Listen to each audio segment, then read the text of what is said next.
Good afternoon, everybody, and welcome to today's online Hopkins Hour.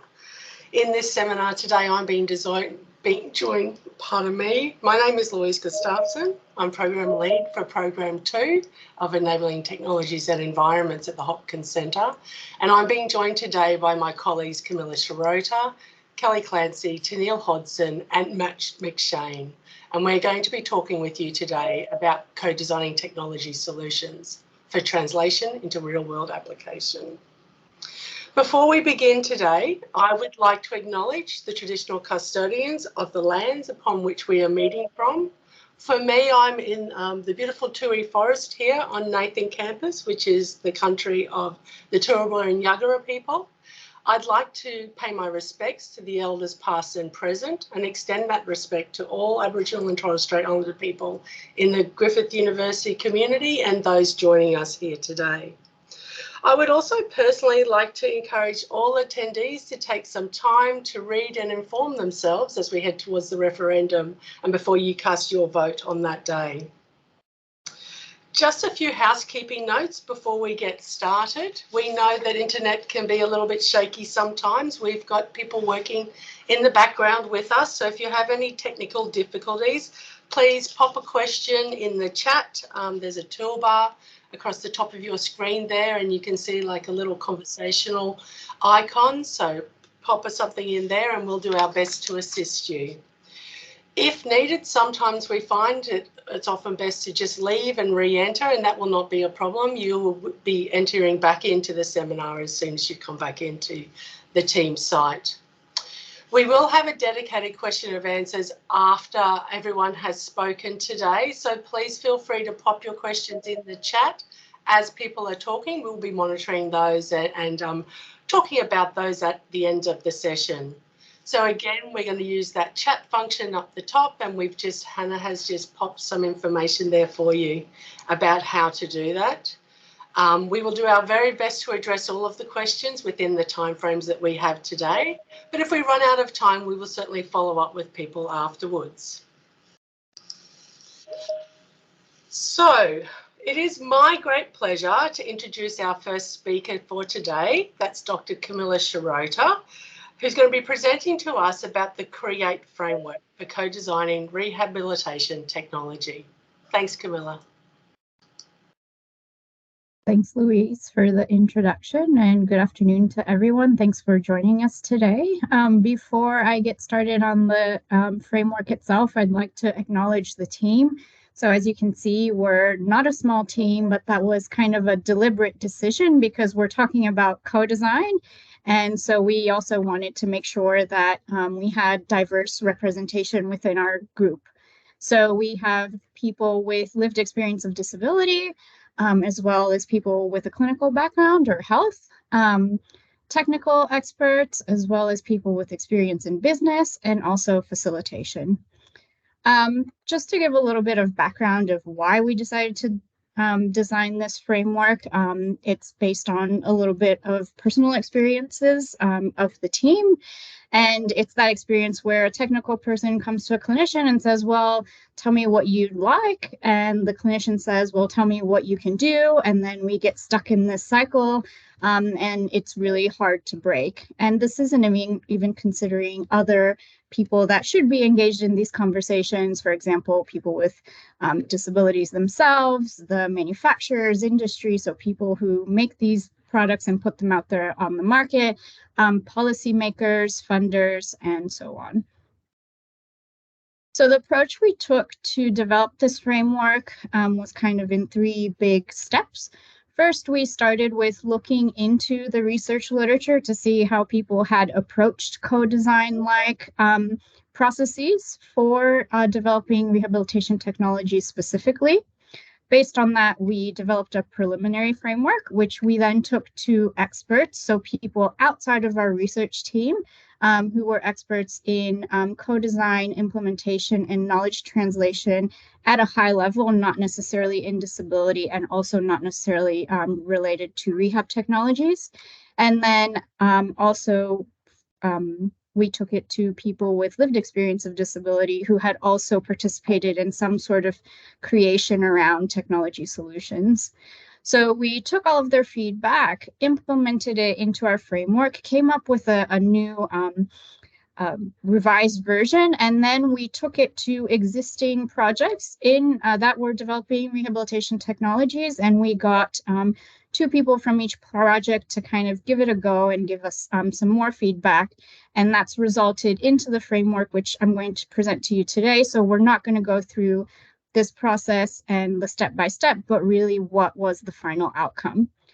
So our framework is called the Co-Designing Rehabilitation Technology Framework. And I'm going to walk you through its components, and we just submitted it to a journal.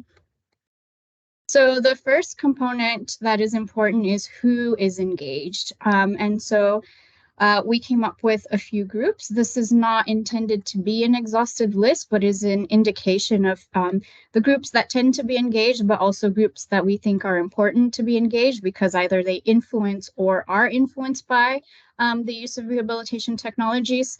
So we have lived experience of disability, so the individuals themselves, as well as their families and consumer bodies, clinical or health professionals, people with a technical background, funders, and there's a typo there. It's not grant providers, it's grant providers. Apologies for that one, but also medical decision makers. So who decides what equipment gets purchased to be used in a hospital, for example. People that are engaged in policy making and regulations around medical devices, businesses. So again, people that are manufacturing these devices and putting them out commercially on the market so they can be bought and used. And then finally, a group that tends to be a little bit forgotten are the facilitators. So people that are making sure that everybody can have a seat at the table and that these interactions are productive and helping move the project forward. Another important component are the phases of development and also kind of when people are engaged in the process. And we took inspiration from the life cycle of a technology. So that maps roughly like this. So you have an idea. The first stage is about identifying needs where a solution is necessary, and then also narrowing down on which ones will be focused on for the solution. Then you start working on what the solution may look like, so brainstorming, coming up with ideas and testing them. When you find a solution that is acceptable, then you start moving into how do we commercialize or produce this and put it out there on the market. So we're talking about development of strategies, marketing, production, launching, and making sure that it gets out. And once it's out, it's checking in and making sure that it's getting used, and also reviewing it as it goes to make sure that it's still responding to that initial problem that was identified. As you can tell by the arrows, this isn't necessarily a linear process. This is also not an exhaustive list here, but it's kind of indicative so that you kind of know what to expect across a technology's life cycle. And then finally, now that we know who and when, it's also about how or what people are doing. So we came up with a legend, which is related to the levels of engagement. So starting there on the right, you'll see the first stage, which everyone should be at, is at the very least to listen. So be informed about what is happening. At the next level of responsibility is response. So not only being informed about what's happening, but providing information or, for example, in a consultative role about helping make decisions about what's going to happen. And then finally, act, which is maximum responsibility. So people that are making sure that things get done so that the project can progress. In addition to these roles and responsibilities, we also have some indication around decision making. So as much as we like to think that everybody is involved in all of the decisions, there are also layers of complexity there. So there are people that will be making decisions on a day-to-day basis on more of the smaller things, but at a high level, we'd like to think that everybody should be involved in decision making throughout the project. So how does this all come together? We've mapped this out in a matrix or a map of some sort where we have stakeholders on the vertical axis and phases of development down at the bottom. And what we do is kind of fill in the boxes according to people's level of engagement. So for example, here you have in the identify stage. So when you're looking for needs and also narrowing down on which ones will be focused on, it should be led by people with lived experience and clinicians. And the facilitators making sure that the conversation is going, but the other stakeholders kind of take a back seat in the need search phase, and then start giving more input in the need screening where there's a refinement of which ones will be focused on. And then you continue doing so on and so forth throughout the life of the project. One more element in our framework is about how this facilitation is done. So sometimes it can be not scary, but intimidating, or a lot of people don't know how to engage, for example, with people with disability. So it's about highlighting that it's a long-term thing. It's about building relationships that are positive, that are productive. And so focusing on making sure that there's clear communication, that people are open to the opinions of others, and also in being challenging, having their assumptions challenged, and valuing the input of all of the participants. Future work for us is to apply this across all of our projects, make sure we consult with stakeholder groups that haven't been included so far. We'll continue updating the framework, and hopefully we'll see other people using it as well. Thank you for your attention. Our contact information is there if you'd like any further information. And now I'm going to pass it on to Dr. Tennille Hodson, who is a lecturer in occupational therapy here at the School of Health Sciences and Social Work at Griffith, and she also engages in research at the Hopkins Centre.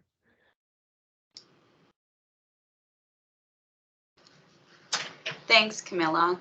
I'll just get my slides on. Okay, so I will be extending on what Camilla just discussed and presenting on a co-design project that we completed in the first half of this year.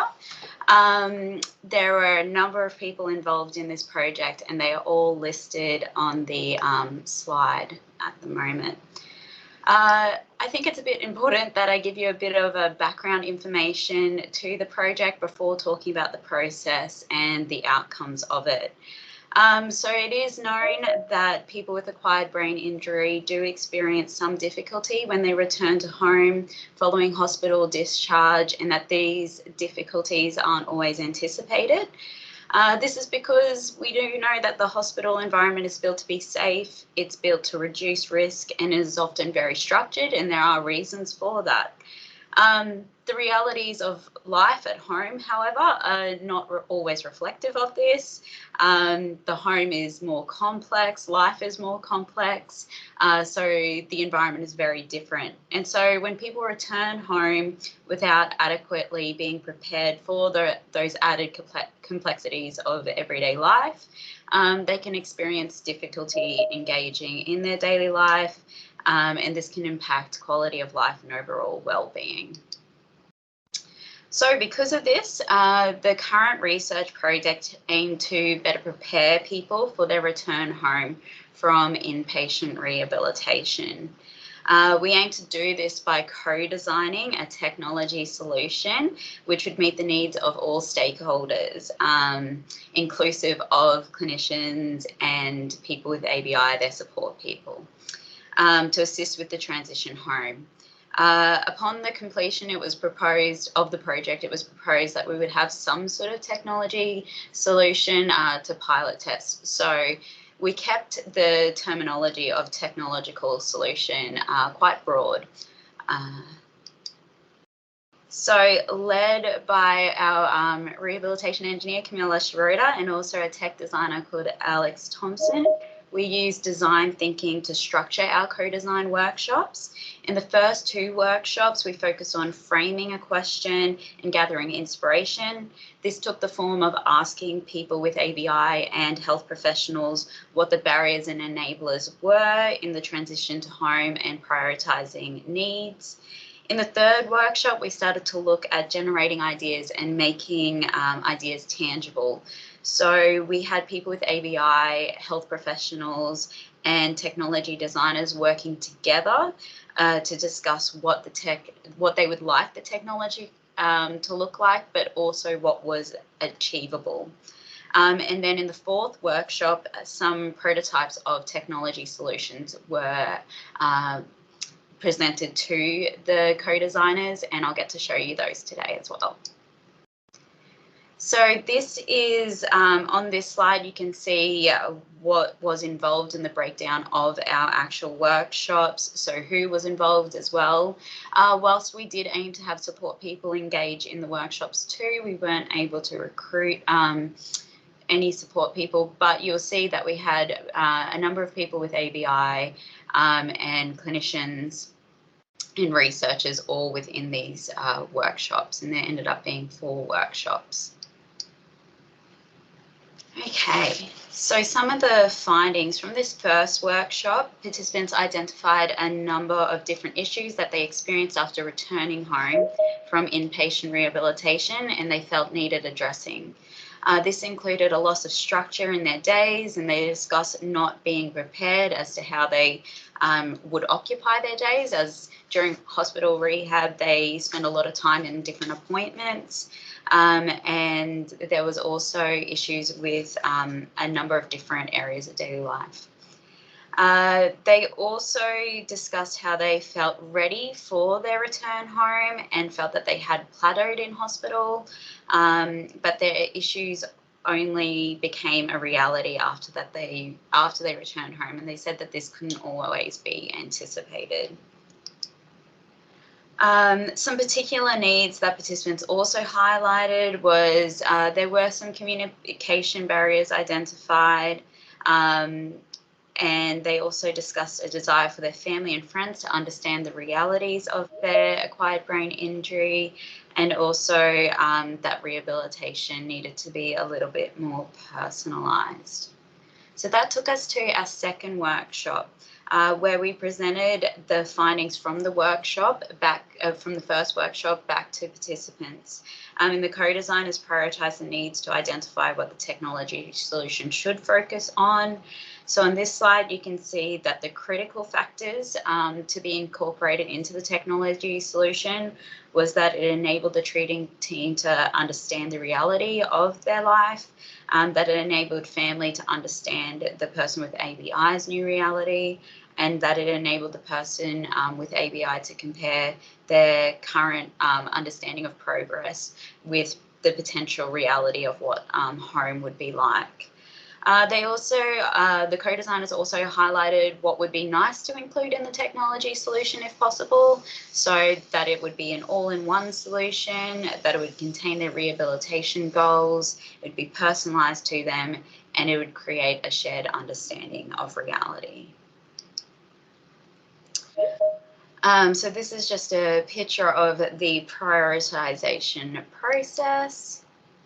And then in the third workshop, the technology designers worked with the other co-designers to identify what could potentially be included in a technology solution. So we split the co-designers into 2 groups. Each had a technology designer plus people with acquired brain injury and health professionals in each group, and some of the researchers.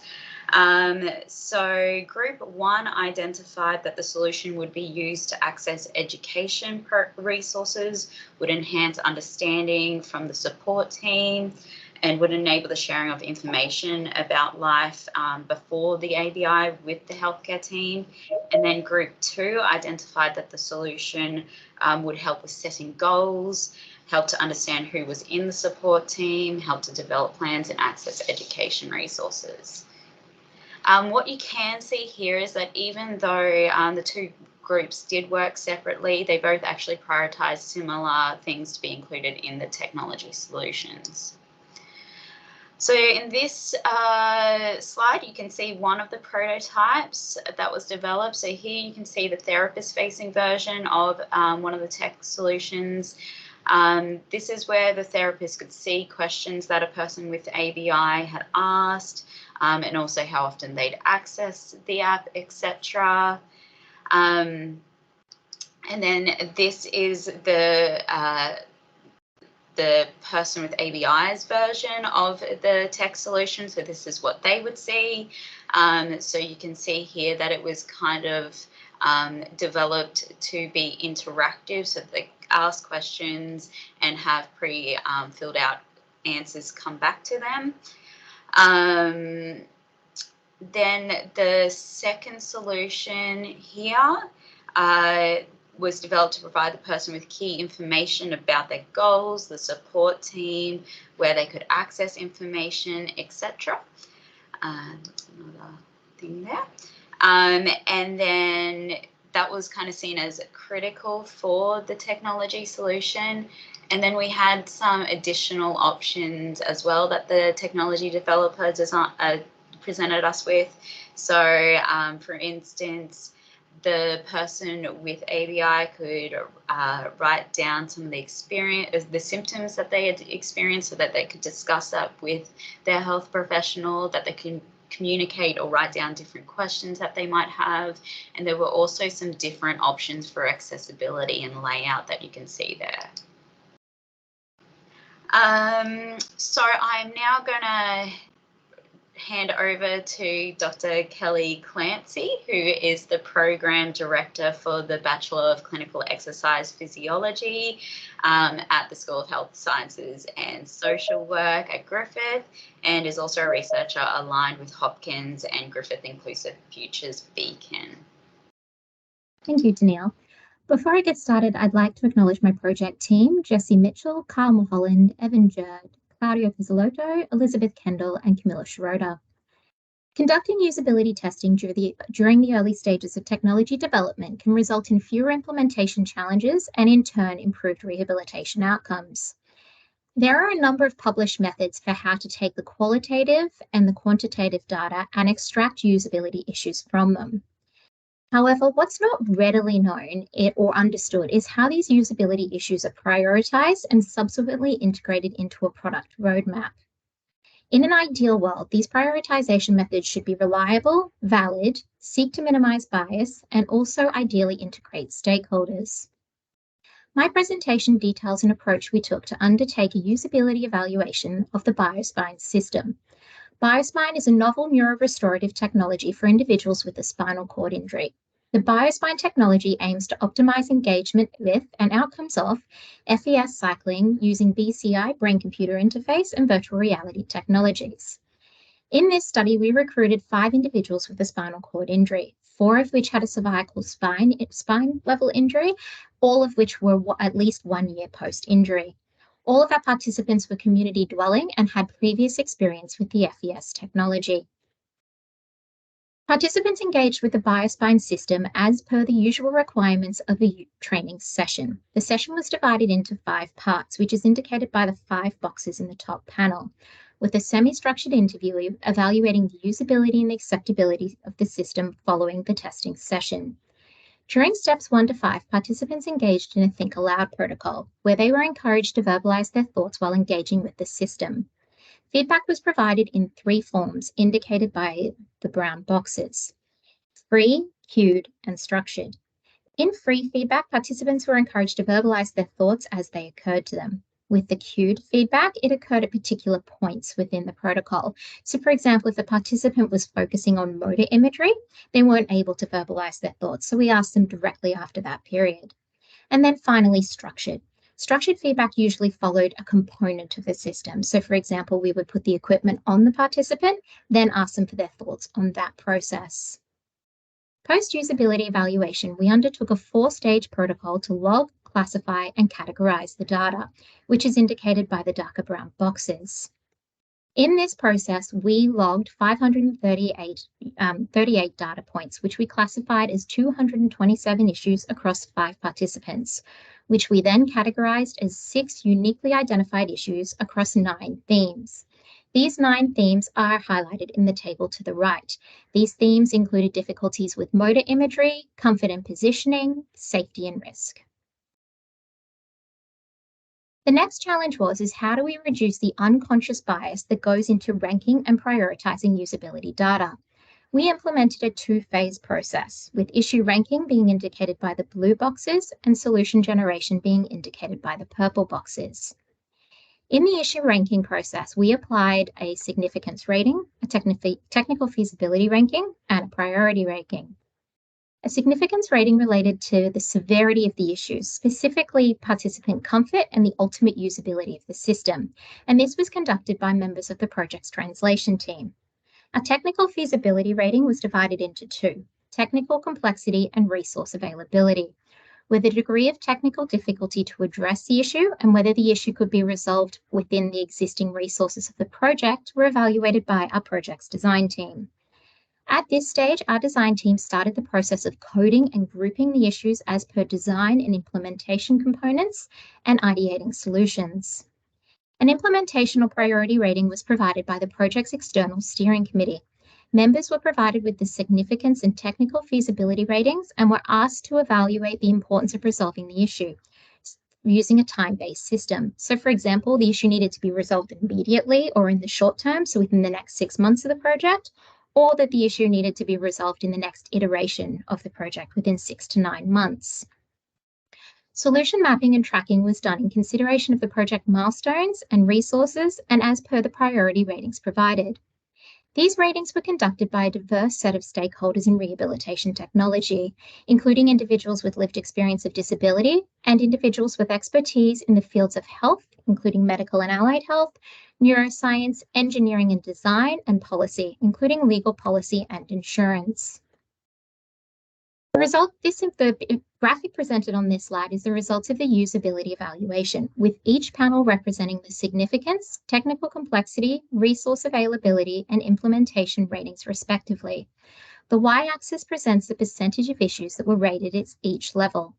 As you move from left to right, the criticality increases. So we see an increase in participant discomfort, an increase in technical complexity, an increase in the unavailability of resources, and a higher implementation priority. Overall, 80% of our identified issues were rated as having a significance rating of moderate or higher. Technical complexity ratings were relatively evenly distributed across ratings of minimal, moderate, and difficult. 75% of our identified issues were rated as being able to be addressed within the existing project's resources. 50% of the identified issues were rated as being of a high priority, requiring immediate resolution within the next 6 months of the project. It's important to note that none of the issues identified were rated as not a priority for implementation. This is a pictorial representation of the criticality of the issues, with the significant rating on the y-axis ranging from minor to critical as you move from bottom to top, and the technical complexity on the x-axis, increasing in difficulty as you move from left to right. Resources with a high implementation priority are brown, a mid-implementation priority blue, and a low implementation priority green. Solid fill boxes indicate that the issue can be resolved within the existing resources of the project, and a gradient fill indicates that they can't. To read this graphic, you start at the top left. This indicates the issues with the highest significance that are the easiest to resolve. Brown issues are resolved first, then blue, then green. As you move down and across the graphic, the significance of the issue reduces and the technical complexity increases. This diagram provides a pictorial representation of how the design team categorized the 60 identified issues. They grouped these 60 issues into 15 design or implementation components, which resulted in 21 identified modifications to the product roadmap. The boxes to the right indicate or demonstrate how the 60 identified issues were mapped to the identified components. 5 of the 21 product roadmap tasks were prioritised for the next deployment version of release of the BioSpine technology, with a further 9 tasks under development for subsequent design iterations. The remaining 7 will be integrated into the next phase of the project. No one method is perfect in its execution. We learned lots of lessons that will apply in the future. Challenges in implementing this method include measuring impact. So how do you know that you actually made a positive contribution to the design and development of the technology?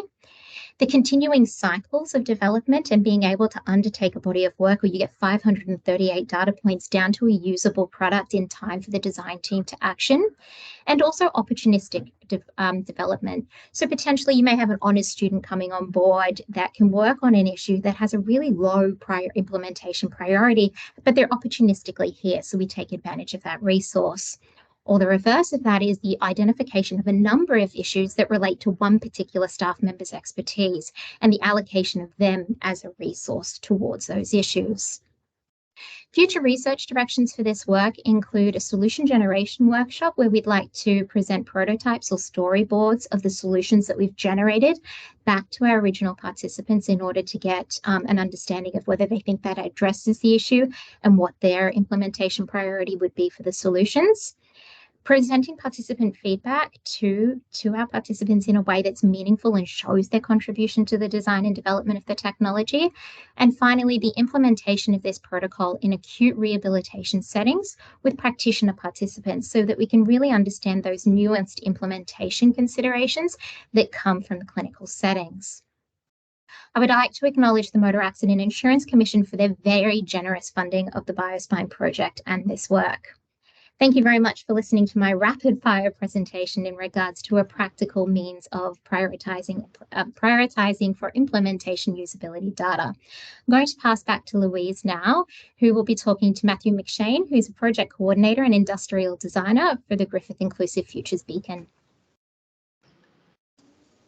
Thank you very much, Kelly. I would like to just very quickly, before I start talking to Matt, thank Camila, Tanil and Kelly very much. They were given a very tight time frame to present their work today so that we had plenty of time available for us to hear about the Design Cafe from Matt, but also for us to have a discussion with you and answer your questions. So please remember to pop your questions into the chat.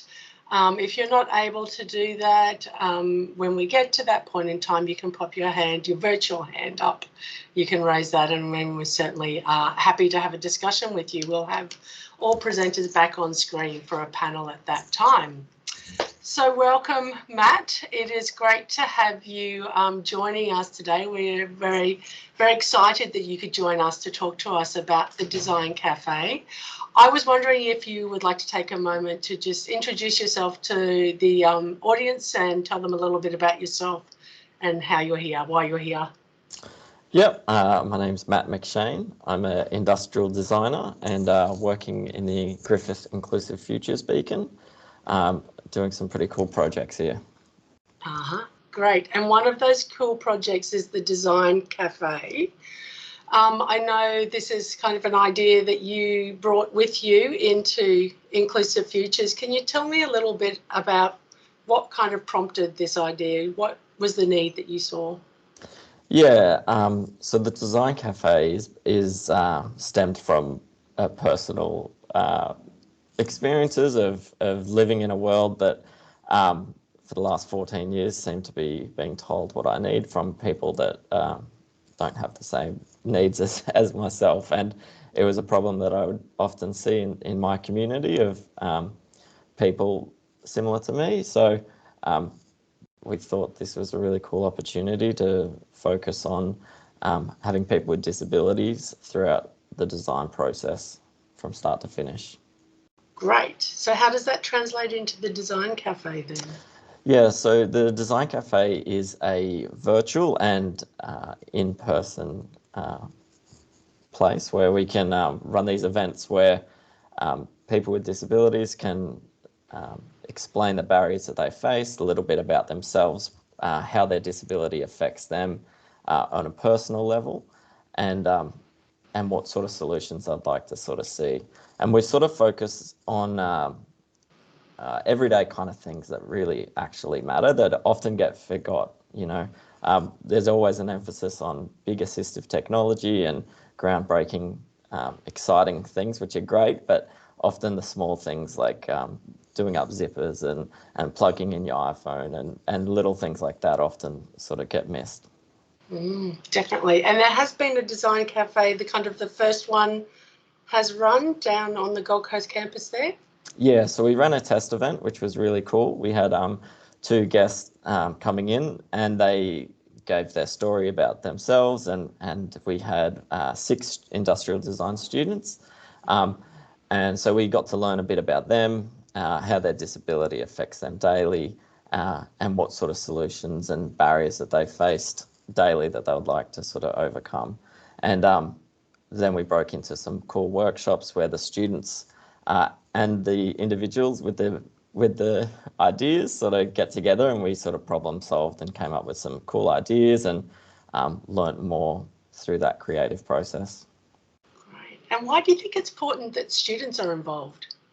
Yeah, I think this is crucial. It's one of those things that students don't really get to be involved in disability, and it's a cool opportunity for them to learn what disability is and the wide array of different types of disabilities and how that actually affects people at a human level as opposed to reading a textbook. So we're hearing directly from the individual about how they navigate their life.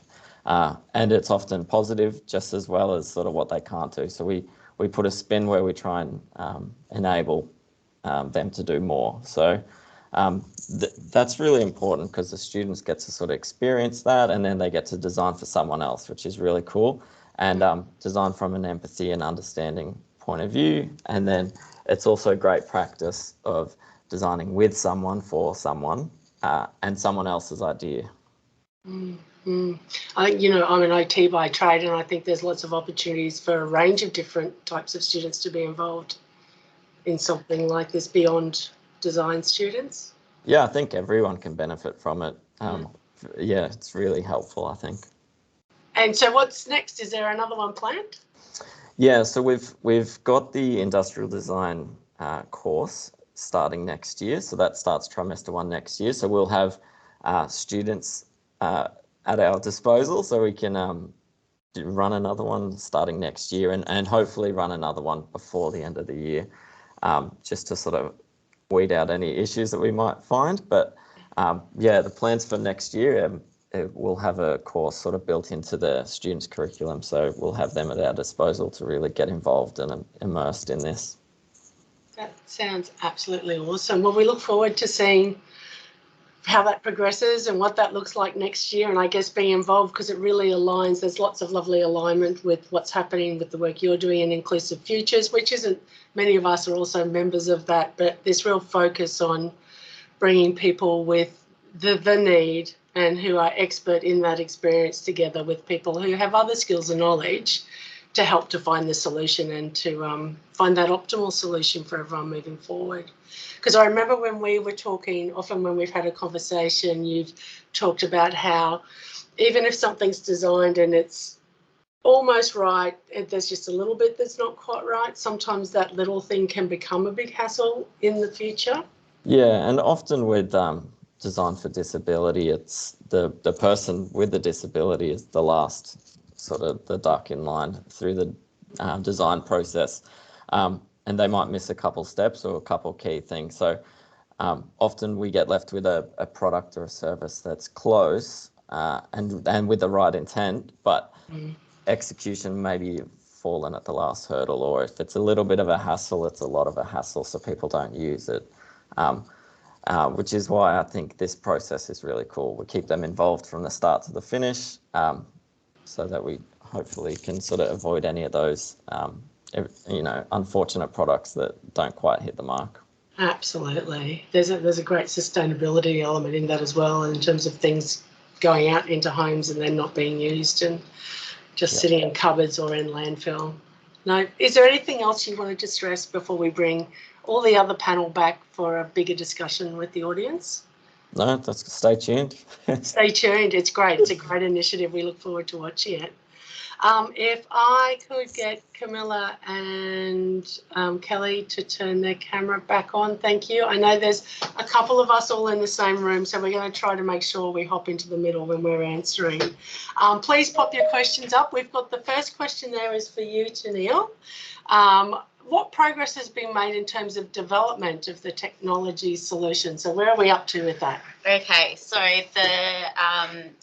the second technology solution that was presented today has been presented or being worked on by some work integrated learning IT students who are further developing that specific technology solution with potential of the parts or elements of the first technology solution that was presented being integrated in future development. And the intention is, after we further develop it, is to pilot it further. Yeah, put it up for more testing and see, get that feedback that, you know, very similar to what Kelly was talking about really trying to find, getting that think aloud, getting feedback from everyone who might be using it to define it. Yeah. Brilliant, thank you. A question for Kelly. So the prioritisation process that you presented is amazing. Thank you. Thanks for that. In future stages of development of the project, is there the intention to undertake further user testing with a larger cohort? And if so, will a similar approach be taken to analysing that data? Absolutely. The very next stage of the process is to bring the users in a little bit earlier into the prototype ideation storyboarding phase and get their feedback on the usability of the issues in that context in order to make sure we're prioritizing the resources and the timelines of the project effectively.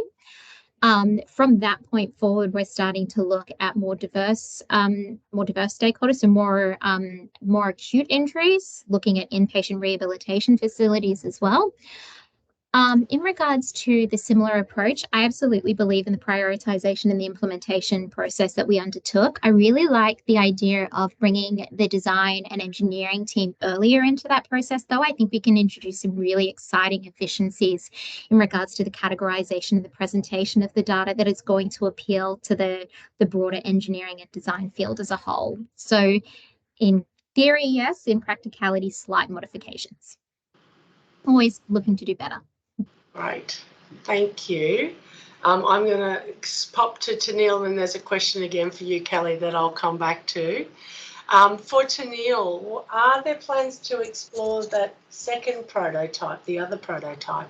Yeah, so I guess what we did see, because they were addressing like similar kind of concepts, there is, I suppose, opportunity to integrate aspects of the other prototype into development of the one we're focusing on at the moment. I guess the other thing that I didn't really touch on as much during my presentation was during those co-design workshops, we were gathering a lot of qualitative data as well with everyone's permission. And so there was a lot of avenues for further research, I guess, presented as well during those workshops. So we've collected all that. There's a lot of data to get through, or a lot of qualitative data to get through. So there's a lot to do in the space and a lot of opportunities. I guess I would just add to that, in the small group that we worked with, probably that other prototype was the one that generated the most discussion of don't like it, do like it, could we do it, can we do it, just because of the complexities of, we know the challenges for people with acquired brain injury when they go home around memory and other issues. And there was a lot of interesting discussion from people with lived experience, support workers and clinicians around how that might work and what might be the best way to have someone talking essentially to a chatbot to get answers. So that's certainly something that we'd love to explore further. We know that there's been work done with that for people with dementia, so we know it's not a complete unknown thing. Yeah. Kelly, back to you. During the ranking process, who did you account for in terms of differences of opinions between participants? So if some participants rated a particular issue higher than the other. Yeah, sure. It's a good question because we did have quite a diverse range of stakeholders, and some of them would be able to speak more to one particular issue versus another issue, particularly when it came to things like the significance and the technical complexity ratings. For the significance and the technical complexity ratings, we did a consensus approach. So we brought all the stakeholders into the room at the same time, and they were able to speak to their experience and also their expertise around each issue, and then the issue was rated subsequently. Unfortunately, due to the availability of our external stakeholder committee, we weren't able to do a consensus moderation approach for them. We had to take the median value that was provided for each implementation ranking. To try and overcome that, we did a red cap survey where we kind of included both the technical complexity and the significance rating. We provided those to the steering committee so that they kind of understood the perspectives of the other groups of stakeholders. And we also included a lot of information that allowed them to understand the context of the issue. So for example, if we referred to a bio-wrap or a brain-computer interface, we would put information into the survey that they could access. Great, thank you, Kelly. Camila, great job on developing the CREATE framework. Is a comment first, and then we've got a question for you. With regard to the identification process, I'm just wondering if it is not necessarily to involve facilitators and developers in this stage. Thanks for that question, and the short answer is yes. We actually believe in our framework that as many stakeholders as possible should be engaged from the very beginning.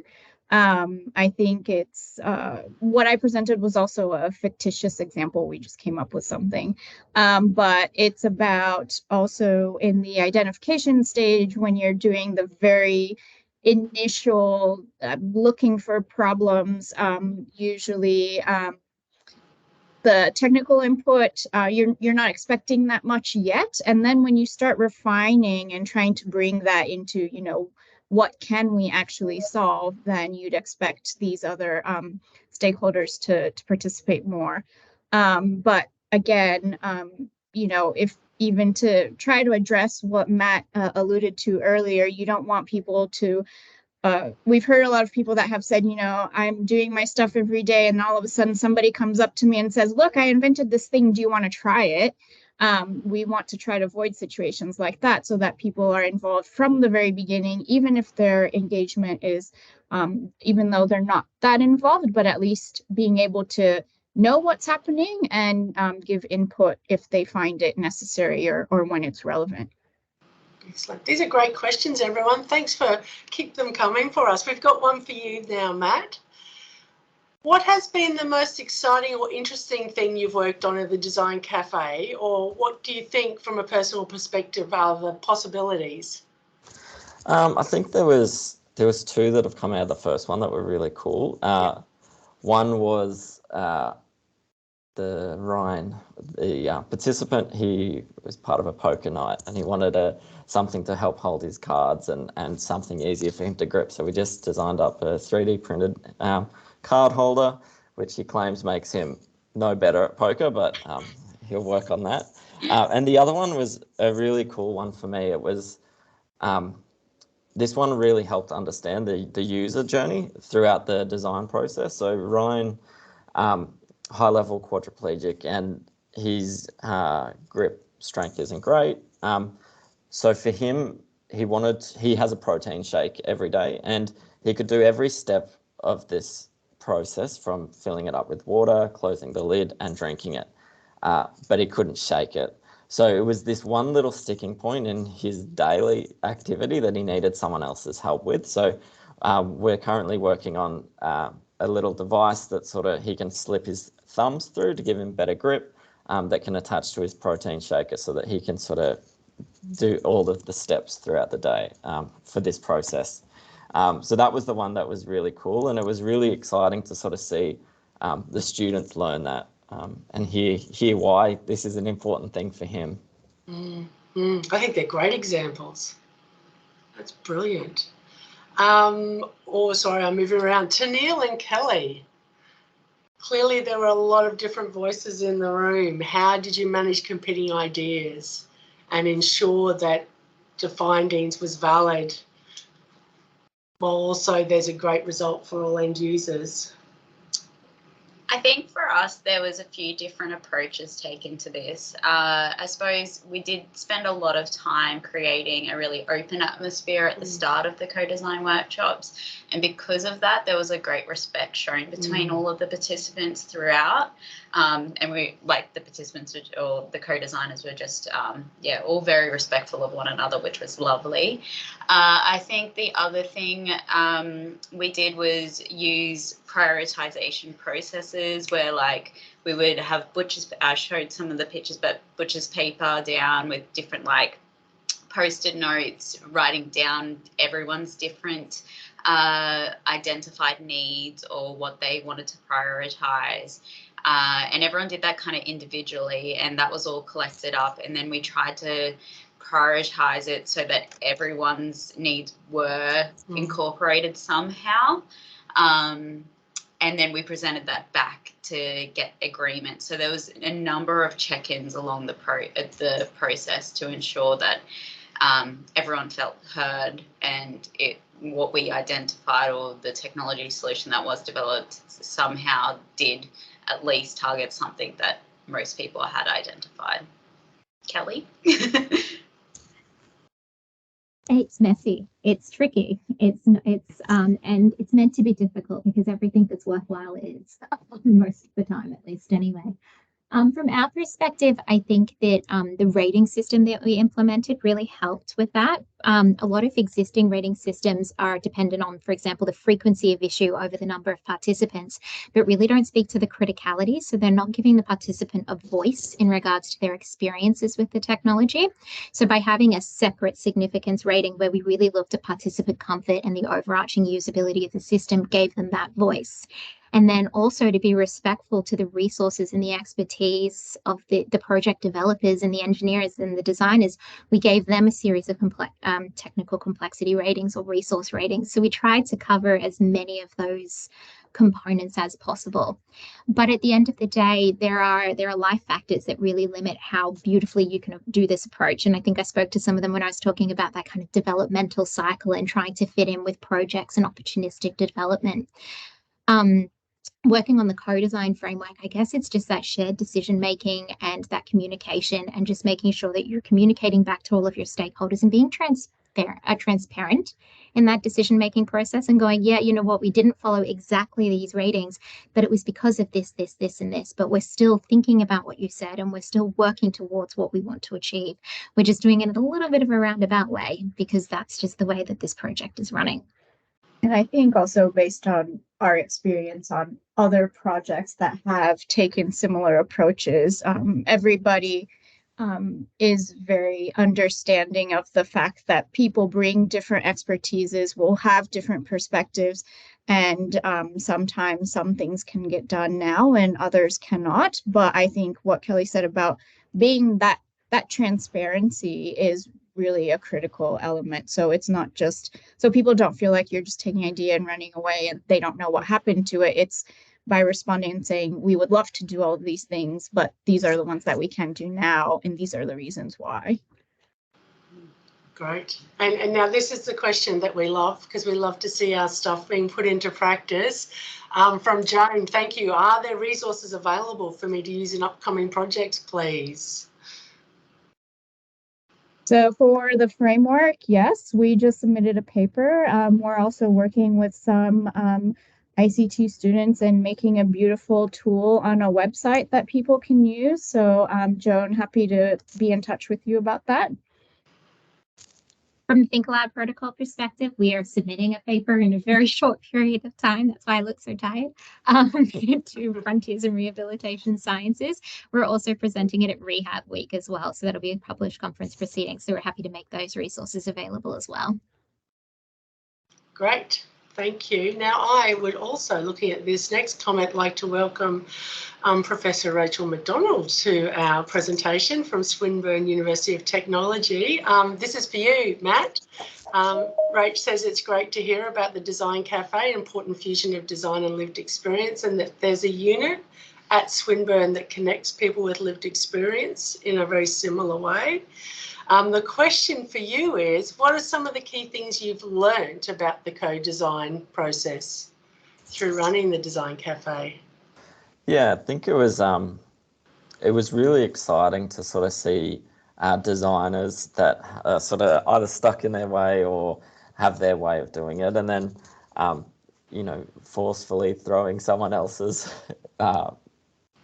design input or usability of a product directly on their plate, and they have to adapt. It was really cool to witness firsthand and sort of see the mind shift, think from the way that they would typically have designed something, and now they have to think that they're designing for someone else and someone else's needs. So that was a really cool thing to witness.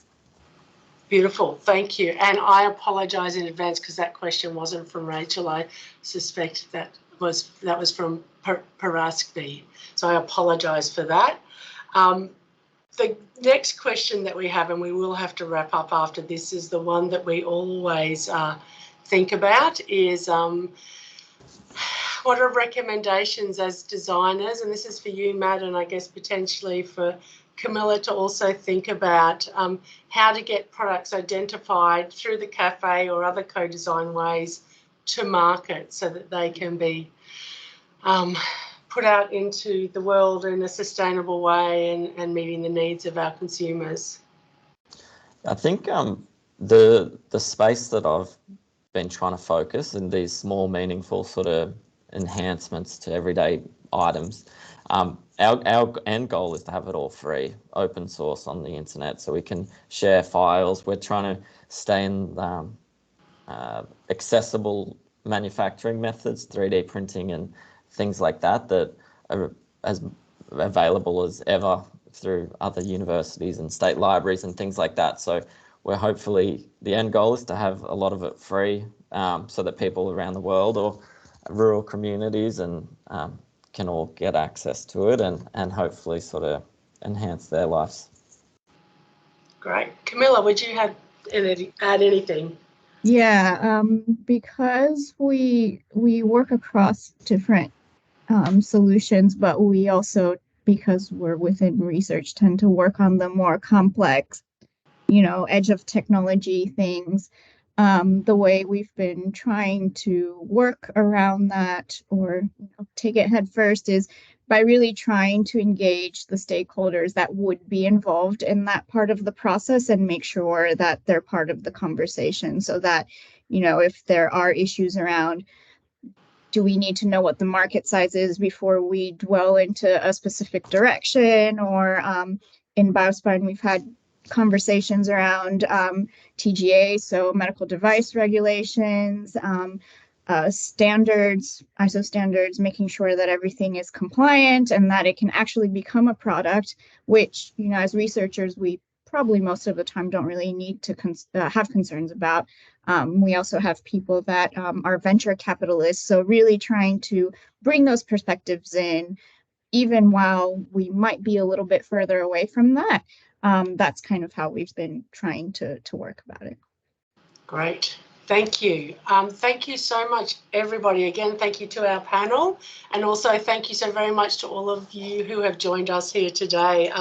We really appreciate you making the time, and there's been some great conversations and things for us to think about into the future.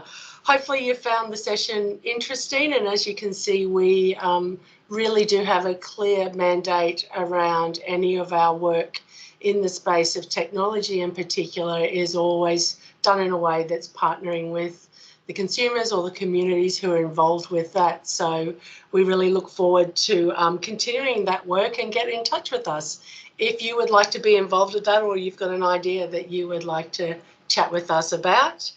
You can either contact us through the Hopkins Centre email, which is hopkinscentre@griffith.edu.au, or contact any of us individually to get more information.